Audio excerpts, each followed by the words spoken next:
Are we ready? Right guys, it's a bit we've all been looking forward to. It's speech time. Especially me, Frank, and Roscoe. So just the heads up, me and Frank are going to do about 5 minutes each. And young Roscoe is going to do the remaining 50 minutes. A very talented, where is he? Funny. Raconteur, there he is, yeah. For those who don't know him, it's the one with the cheeky face and more teeth than the Osmonds. Right, hello everybody. My name is Paul. I'm Sophie's very proud father. And I firstly thank you all for joining us here today on this wonderful occasion for our two families.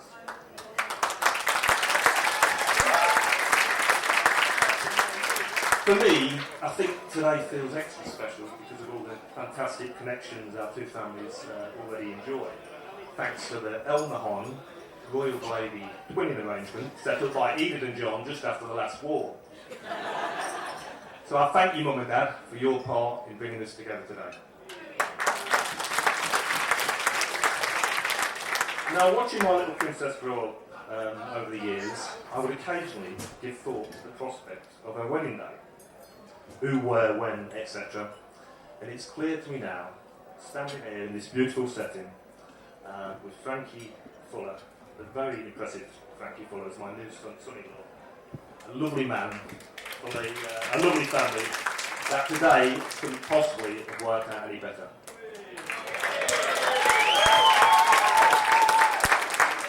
Sophie, you look more stunning than ever today, and your mum and I thank you for enriching our lives.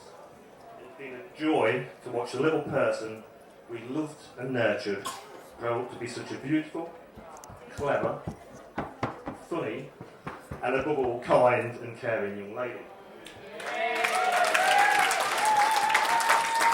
Now, we've always called her Sophie Sausage from the day she was born. Sophie Sausage has always been a nickname. She was a gorgeous baby, December the 29th, 1993, and it truly was love at first sight. Being your dad is brilliant, Sophie. I've loved it all. When these two got engaged, it was a huge relief to me that they didn't go down the double-barreled route, because I would never, ever have been comfortable addressing my daughter as Sophie Fuller Sausage.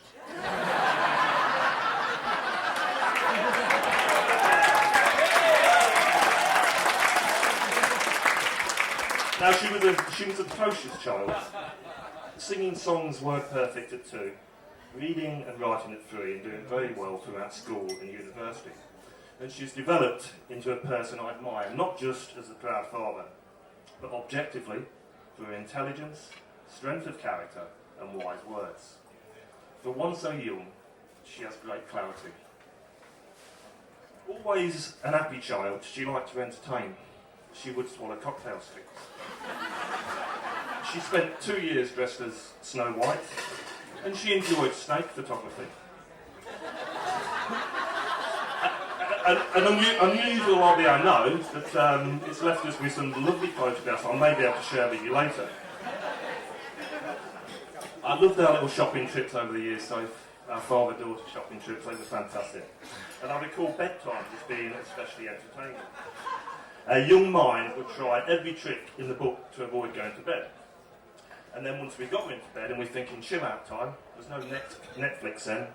Catherine called it Blockbuster and Bang. Not a chance.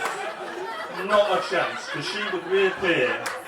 She'd reappear downstairs at regular intervals, complaining about tummy aches, headaches, your TV's too loud, the church bells are disturbing. It was brilliant stuff. I don't know how you came up with it. I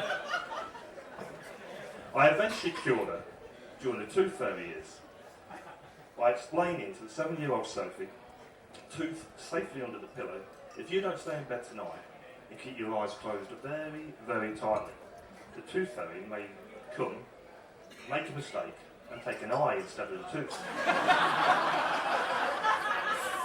I'm not sure. Spoiled the tooth fairy is. Good parenting, tough love, I'm not quite sure. The elder Sophie would come to work with me, where she would learn the important skills of packing boxes and speaking Polish. We'd lunch together, and our favourite day was Friday. Early doors at the pub, car karaoke on the way, the motorway game. Just so many great memories, and she has the best laugh. I love your laugh, Sophie. I love it. That's enough about you, Sophie. Our introduction to Frankie. And this is weird, but it is true. I promise you it's true. When Catherine phoned home, she was a little bit tipsy, but she was away with Tina, so it was only to be expected. She was on a girls' trip to Spain. It's 2013. And she's phoned home. I think it's a Saturday night. I'm sat there on my own. And she says, I've got something important to tell you. So I put my drinking cap down and I paused Wave Station.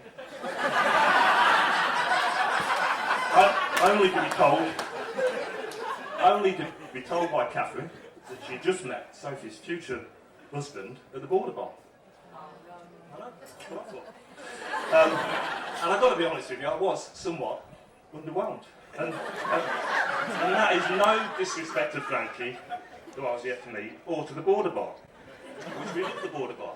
It was somewhere we played pool with old people, and Gary took our Oliver Euros. So finding your future son-in-law there seemed less likely than Leicester City winning the Premiership. Got Leicester City in there. Anyway, that was 2013. We roll on a year. Frankie arrives in Royal Blaby for the very first time in the summer of 2014, and we're celebrating Roscoe's 21st, I think it is. And these two lovebirds meet for the very first time. And then lots of stuff happened, but Frankie's looking at me, and I know I'm going to let Ross and Frankie fill in the gaps.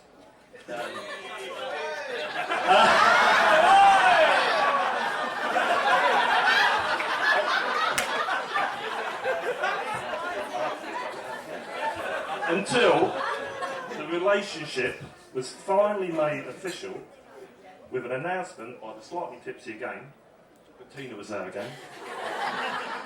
But very satisfied matchmaker, Mrs. H, at the Blaby Ping Pong Championships of 2015. So, our work was done, and here we are just 4 years later. And for the record, Frankie, we'd like to thank you for loving and taking care of our daughter. We could not have wished... Well, chapter's good goal. We could...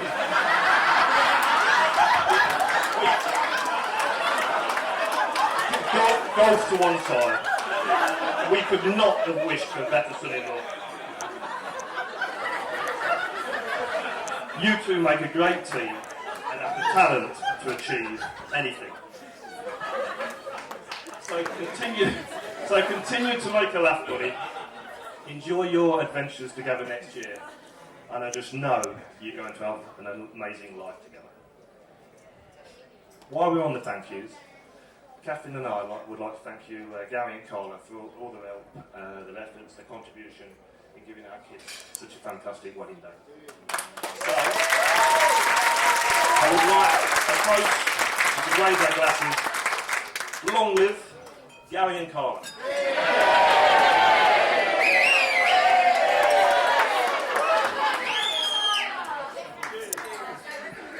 Nearly there, guys. Now, Catherine's told me not to bore you with a long speech when she says I'm perfectly capable of doing it with a short speech. So to finish off, and apparently at the end of this speech she meant to give a little bit of advice. So this is some advice from an old fellow who's been married over 30 years. Working very hard to keep this short sweet. So listen up, tips, because it's worth listening to. And here we go. Today's going to be a good day. Tomorrow will be a good day. It's Father's Day down the beach, what could go wrong?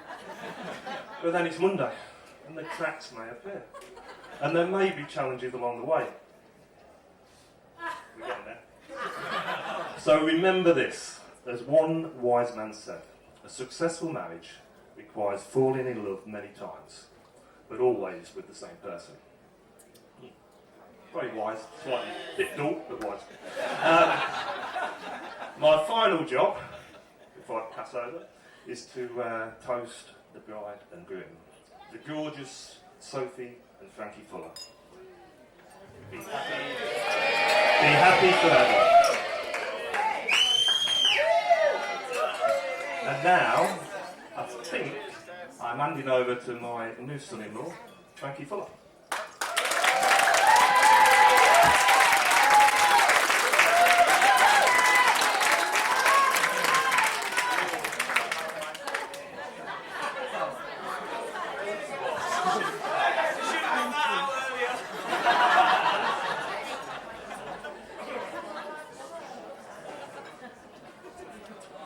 Hi everyone.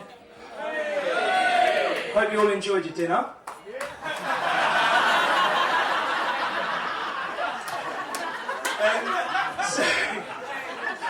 So I've been absolutely bricking this part of the whole day. So first thing I did was research advice on how to get over nerves and that sort of thing. And the thing that came up quite a lot was picturing everyone naked. So I just want to say, Kath, you are looking great tonight.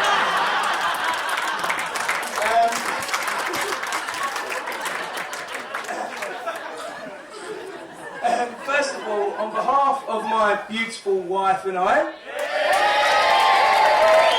I'm sure you'll all agree how beautiful she looks. We would like to thank absolutely everyone for coming, from UK, America, Australia, even San Pedro. There we go. It really does mean so much for everyone to be here. All our favourite people in one room is quite overwhelming, I'm sure you'd agree with me. Obviously we've got a few thank yous and toasts coming up, so fill up your glasses or whatever, pace yourselves. And if you do get a bit pissed, it'll probably help you get through Ross's speech in a minute. So first of all, thanks to my in-laws, Paul and Kath.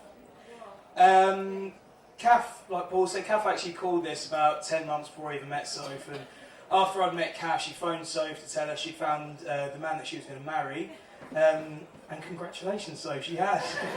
You've done pretty well. Paul and Kath have really welcomed me into their family, and I cannot thank you both enough. The fridge is always full of cider. Red wine and port on tap. There's always food there, you know. That's literally just the start of it. Although I do have to share peanut butter with a dog, and that dog loves peanut butter, which I'm sure Paul, Jake, and Charlie have all found out in their own ways.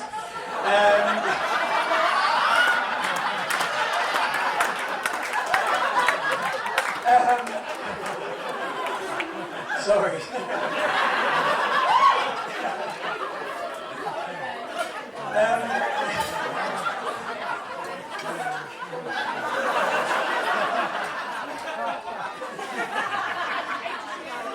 Asking Paul if I could marry his daughter was one of the most nerve-wracking things I've ever done. They drove all the way down to London for lunch one day, and they were only down for a couple of hours, so we didn't actually get any time alone for me to ask you. So I ended up leaving Paul a voicemail about 8 in the morning, and obviously he was a little bit concerned because that's never happened before. And I asked him to call me back, and he probably thought Sophie had died, or even worse, was moving back home. Then I told him that we were going to Cologne the next week, and I was planning on asking Sophie to marry me. Is that okay? And I have never heard someone say yes so quickly. So congratulations to Paul and Kath. Your biggest financial burden is no longer your problem. Well, once today's out of the way.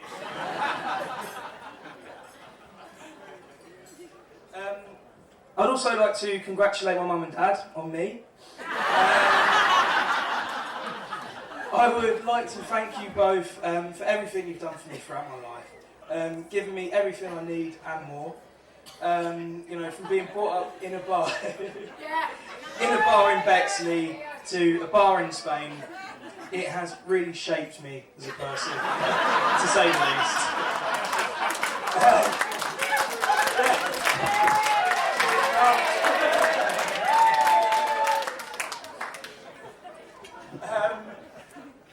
I would also like to thank you for spending a lot of my school life also in school, probably just as much as me.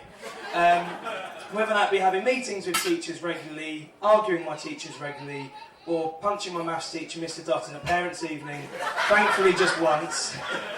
And I do think, didn't you accuse my French teacher of being a paedophile once as well? Yeah. We'll leave that one to another time. Anyway, you must have been relieved I finally got kicked out. You've both also been epic drinking partners since I was about 13. You used to let me drive your car home when you two were too drunk to at 13. And you paid for my first and last drink driving fine at 14.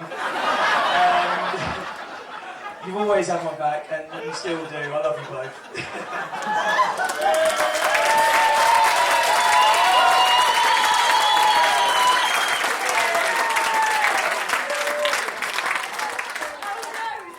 Massive thank you to Sian, Soap's Bolshy bridesmaid and my feisty sister. Not everything went smoothly in the run-up to today. Without the help of Sian, the owner of the previous venue wouldn't have ended up in hospital for 2 weeks. True story. He was quite old and obviously couldn't handle our English charm. There was nothing physical involved. It's got a bit heated. Thanks to my best man Ross. He put up with me whilst we travelled together for a year, and that alone warrants his position as best man. Although I did have to fight all of his battles while we were away, and he does chat some rubbish, and get himself into some very sticky situations. But I forgive him for those, and he's actually not as bad as he first comes across. Thank you.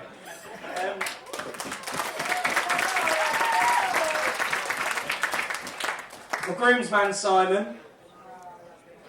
Don't worry, mate, I won't tell him about when you walked into the door and cracked your head open earlier. Well, with plaster on his head. My groomsman Simon and groomswoman Buzz, you've both been an integral part of my life since I moved back to London from Spain. We've all grown up together over the last 9 years, and I love you both.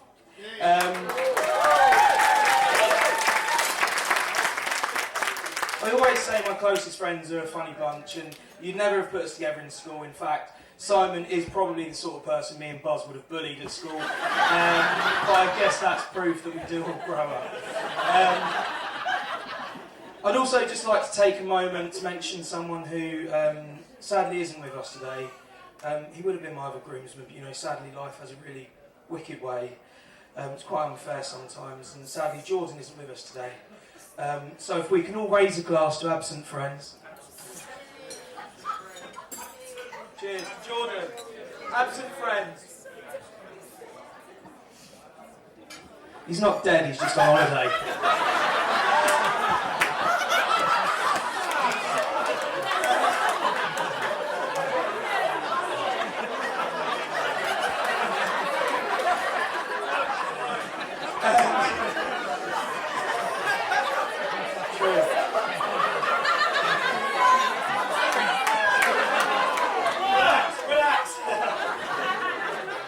Soap's bridesmaids, Amy, Sian, Kim, Lucy and Leah, you all look absolutely gorgeous today. Thank you all so much for sticking by my wife and taking some of the pressure off me on the run-up to the wedding day. Soap struggles to make poached eggs on toast but have an absolute meltdown, so I really could not have done this without you all. So can everyone please raise a glass to the lovely bridesmaids? Bridesmaids.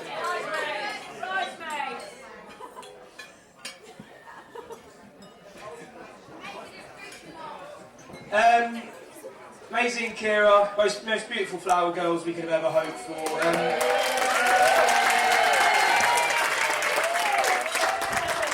Maisie, the kindest and caring little girl, and Kira, the cheekiest little madam. We are both very proud to call you our nieces, and we love you both. I'd also like to thank Stacey for designing the invites and the order of the day. Everyone who came to help set up yesterday, thank you very much. Both of our parents for your generous contributions to today, and Wendy for marrying us.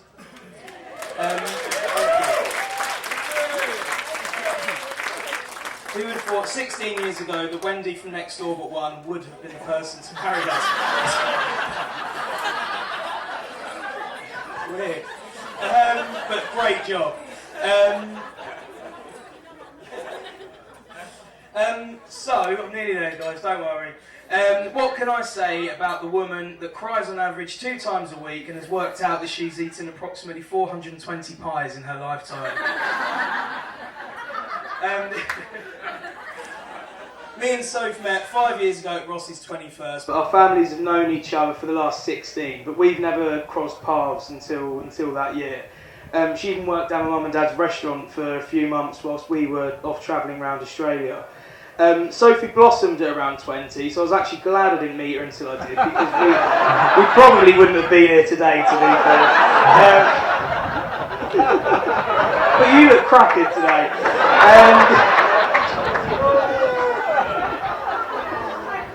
I knew straight away after a cheeky kiss and buying her 2 vodka lemonades for £3 that I had to split her up from her boyfriend. No, I knew straight away that I really bloody liked her, and I don't think I kept too much of a secret, grasping any opportunity to be Ross's +1 at family parties. And staying around AD and Tina's quite a lot, really. That was a bit weird as well. I even managed to work my way into a house one day by convincing her that I needed to use the toilet. And once I was in. Paul poured out the vodka, there was wine, Babe Station was on the TV. Yeah, it was. Oh yeah, because I put it on. Forgot about that. And I didn't leave until Soph called me a taxi and made me. Soph ended up seeing the light and accepted that, I was the man for her. And within 6 months of being together, she packed up her life in Leicester to move to London with me. I don't think you realise how much I appreciate that, leaving your life behind and moving into London.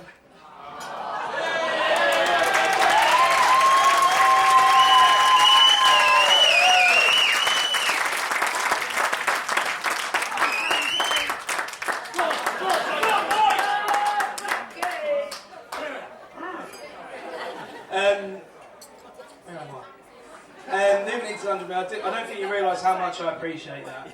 Leaving what you know behind and moving into an area that you didn't know, into a flat only I had seen, no jobs planned, anything like that.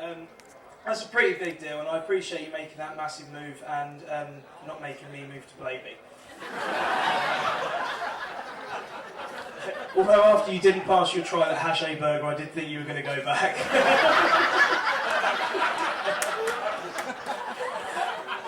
Since then, we've lived in 3 flats, travelled all over Europe, laughed together, cried together. I got down on one knee on the riverbanks of Cologne, which was one of the most incredible moments of my life.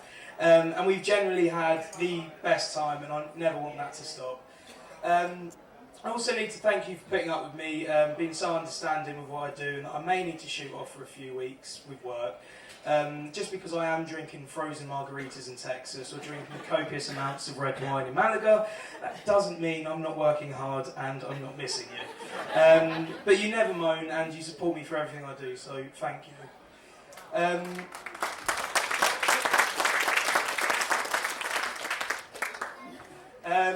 I am proud of what you've achieved in the last 3.5 years since you've been in London. You've settled in seamlessly, all of my friends love you, and you're even getting a bit of an accent, which is a bonus. And you continue to make me proud every single day. I've seen you grow as a person, and you have helped me to grow as a person too.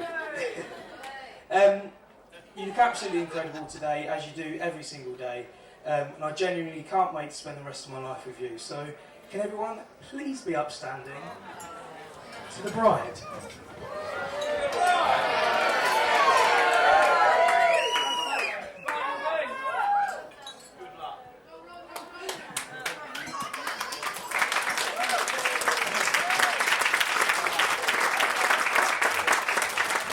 Right, so now I'm going to pass you over to my best man, Ross. Before I do, I must warn you all that Ross has been known to be a bit of a compulsive liar. So don't believe everything he says. Also remember, I will be doing your best man speech in a couple of months, so tread very carefully. Thank you. Thanks, mate. You look so beautiful when you cry.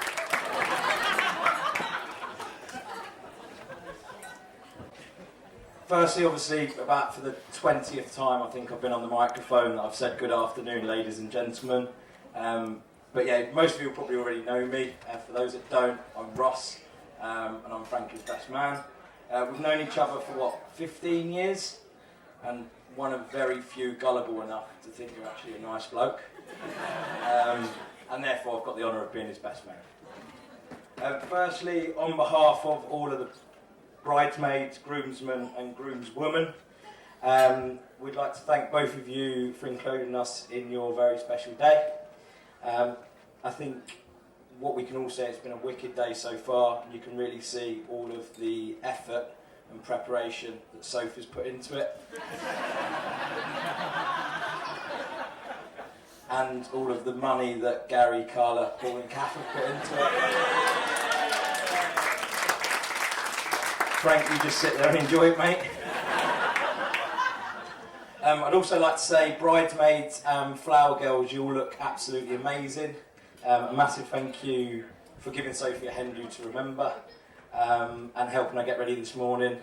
She looks absolutely stunning, gotta say. Not only is she my best mate, not only is she my best mate's wife, she's actually my future second cousin-in-law. We're a bit incestuous in Labour. Also, thank you to all of the groomsmen, groomswomen, and obviously everyone that is involved in the stag do. I don't think he thought he was going to be dressed as Meatloaf and have 11 David Attenboroughs stare at him on a night out. A bit strange. My last thank you also goes to Jordan. I know he's a very, very close friend of yours, mate. And I'd just like to thank him for being as far away as possible today. Because if he was here, I might not be stood here myself. So yeah, I've actually got a message from him as well. He's sending his love from the other side of the world. He's so happy for you both. Your new adventure. He said you're both so lucky. I think Frank's probably the luckiest. Sophie, to find somebody as loving and caring, is that a typo? As Frankie, and also the other way round. So yeah, he knows as well as everyone else does. She's way out your league, mate. Others who can't be here today, Sophie's granddad will be watching this amazing day from above. Frankie's cousin Danny, who's stuck in Australia. It's a hard life. And Sophie's grandma. And she's also given me a little message to read out as well. My dearest granddaughter and her wonderful husband Frankie. I'm so sorry I can't be with you on your special day, but you will be in my thoughts as you always are. I wish you both every happiness and a wonderful life together. Be happy always. All my love, Grandma.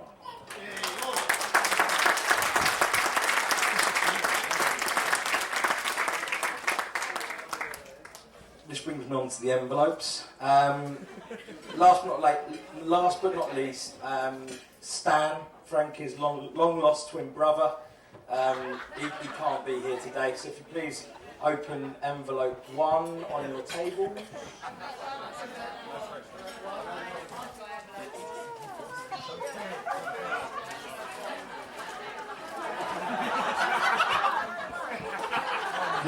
He is so sorry he can't be here today, mate. But he couldn't bear to see the one that got away marry his brother.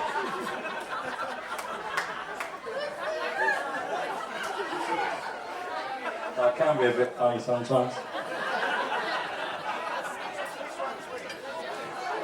They're twins. Now I've covered the essentials, it's time to move on to the bit Frankie's probably been dreading. So taking it right back, we met back in October 2003 on my first day at school in Spain. And as everyone will know, your first day is always very, very daunting, especially in a foreign country. But the first person I met was this husky-voiced, chavvy skinhead. And as you'll see in envelope 2, he looked like he'd just eaten a couple of the school kids in his lunch hour.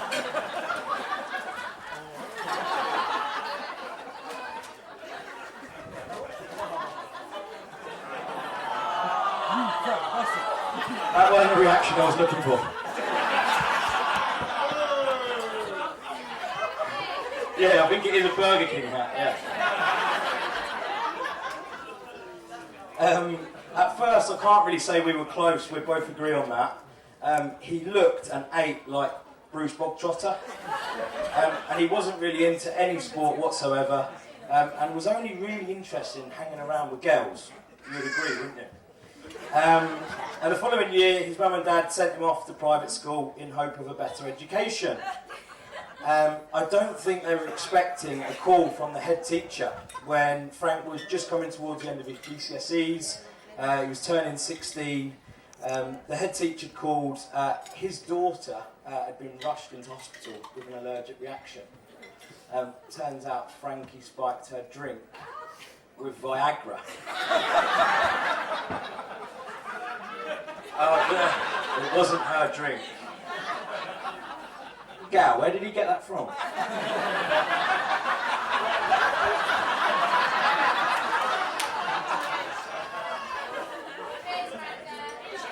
thought you looked a bit stiff. I just thought you were getting on. It wasn't until we were 16 our paths crossed again properly. It's like a love story. I'd started working in Gary and Carla's restaurant, as we mentioned earlier, and Frank was living in the UK, and he'd come over 5 or 6 times a year, or whenever Gary and Carla would pay for his flight. And we'd go out every night whilst he was over. I'd finish work, we'd nick a couple of vodka Red Bulls, wouldn't we? No, we did. And I thought I'd save it to now to tell you, because I'm an honest bloke. We'd go out till 5, 6, 7, 8 a.m. in the morning, come back steaming drunk, and there was this one night that stands out for me. We got back, it was about 6 a.m, and the nearest shop that had food in, and I know I keep talking about food, but we are both fooders, you probably tell. The nearest shop was a 24-hour petrol station about a mile down the road. So we broke into Gary and Carla's garage and nicked their push bikes at the back sliding door and cycled to the petrol station, filled up on food, chocolate, and we went down the beach. And if you look in envelope 3, you'll see it was like a cheap version of Lady and the Tramp.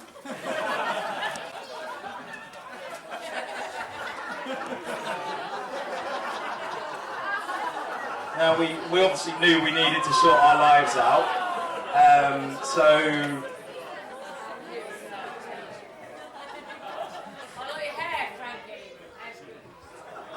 we knew we needed to sort our lives out, so we decided to come up with a plan and go travelling around the world together. Well, I say the world, we only went to one country really, or 2. It's a big country though. But yeah, what better way to do it than doing it with quite possibly the most abnormal person I know.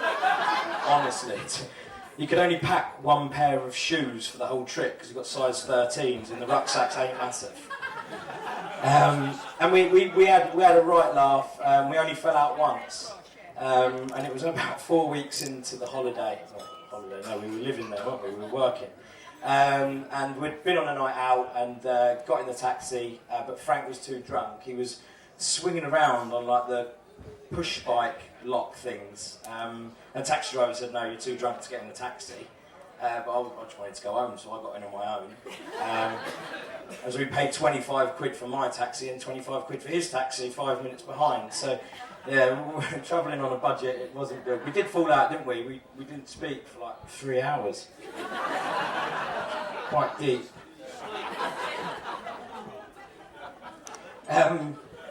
But we really did have a whale of a time, excuse the pun.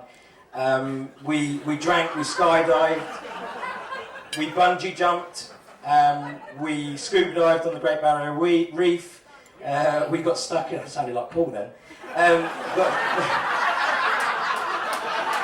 not even here, rest of that. Travelled through the outback, 10,000 kilometres, probably there was one low light. We spent all our money on petrol for the camper van, which meant we couldn't go cage diving with great white sharks. So instead, Instead of paying 500 quid, we paid 35 quid and swam with tuna fish instead. I don't know why you're all laughing, it was quite good. A couple of things that will stay with me forever though, mate, are the life skills you taught me while travelling. Firstly, how to do a top loader, and secondly, how to do a koala. For those of you who don't know what that is, it's probably not the right place to explain, so I'll let Frank talk about it later on when he's had a few drinks. A year later, I moved back to the UK with my soon-to-be wife, which, as I mentioned before, is actually Sophie's cousin, who I met through Frankie. It's the most complicated story ever.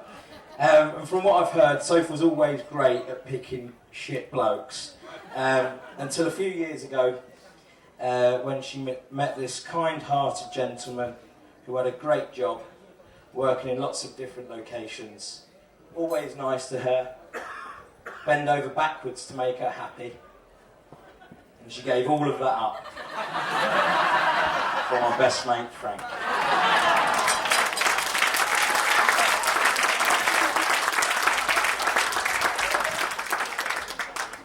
It was actually my 21st birthday. I'd had a bit of a house party with friends and family, and the party eventually spilled into Frankie's favourite nightclub in Leicester, Republic, because it's got a cheese room, so it plays like, I'm the cheeky girl.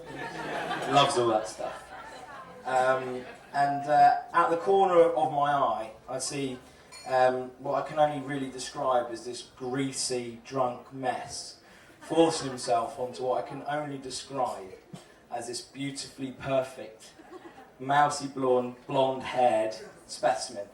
But he knew I was taken, so his attention turned to Sophie.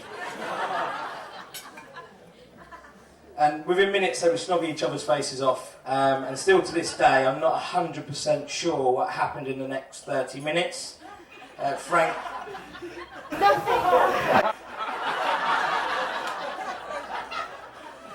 Kids, how are your fish fingers?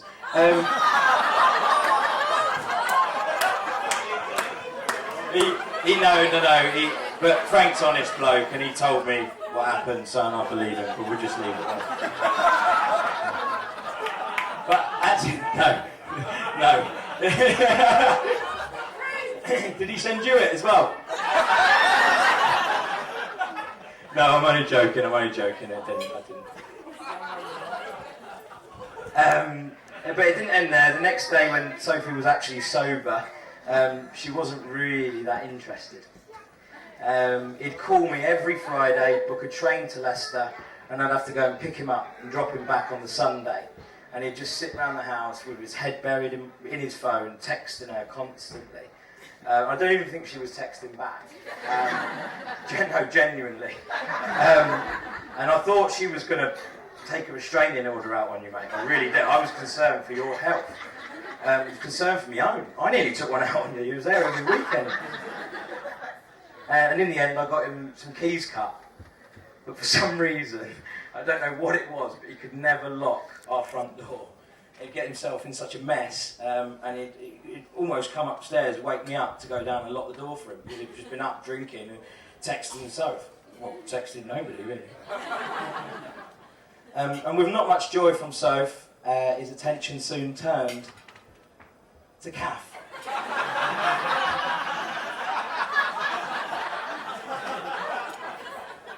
And Sophie had no choice but obviously to give in. I mean, she had experienced firsthand what he was like, and said she wouldn't wish it upon anyone else, especially her own mum.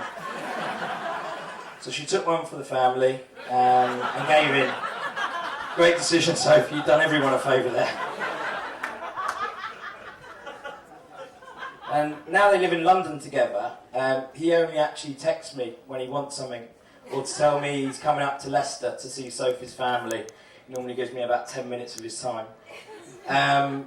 Or if he's going abroad with work, or even better, 8 weeks ago, he rang me to tell me that he'd had an accident in the bed. So it doesn't happen in the honeymoon suite tonight. A little present.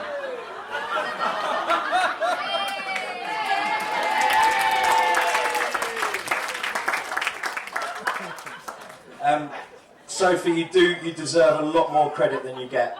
Most people only know him to be this funny bloke who loves to have a laugh.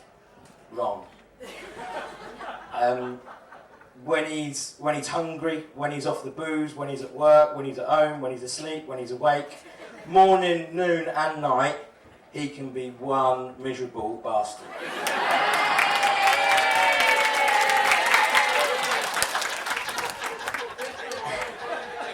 And for those of you who haven't witnessed that side, you might not like you that much and you might just be here to make up the numbers. Jokes aside, Frank is a great bloke and he's struck gold by finding somebody as lovely and beautiful as Sophie. And now this is where I'm actually meant to be giving some advice to both of you. But I've never actually met a couple so annoyingly in love after 4 years sometimes, you know. I mean, even now they're holding hands and it's all the time. I genuinely don't have any advice to give you other than share your secrets later on with everyone else's, you know. Fair play, mate. Fair play.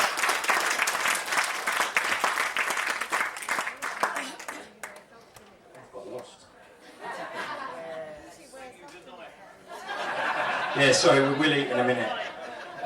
One thing I do know though, Frank, is how much you cared for me in that year while we were away. And Soph, if he cares and looks after you as much as he did for me, you'll be absolutely fine. Frankie, just don't tickle her in those funny places like you used to do to me when I was asleep. That was a bit weird. Mate, I will miss you when you're travelling. I've got you another present that I'd like you to take with you. So you can remember me wherever you are in the world. Treat it like a pyjama top. I can be right next to your heart every night between you and Sophie when you sleep.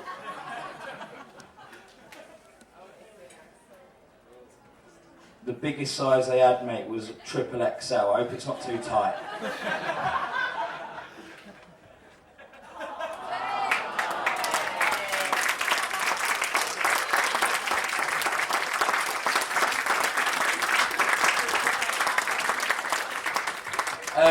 Yeah, I'd just like to say thank you again for asking me to be your best man. It's been an absolute honour.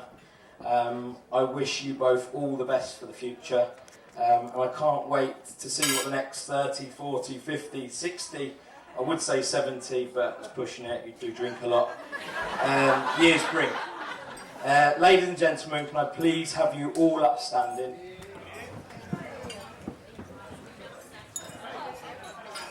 I know for some of you it's more difficult than others.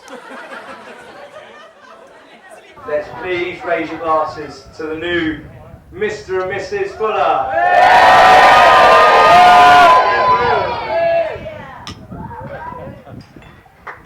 Let's all get drunk.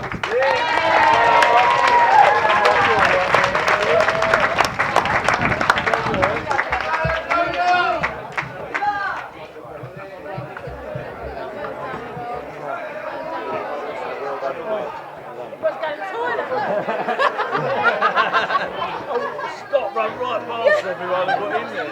Everyone's bursting.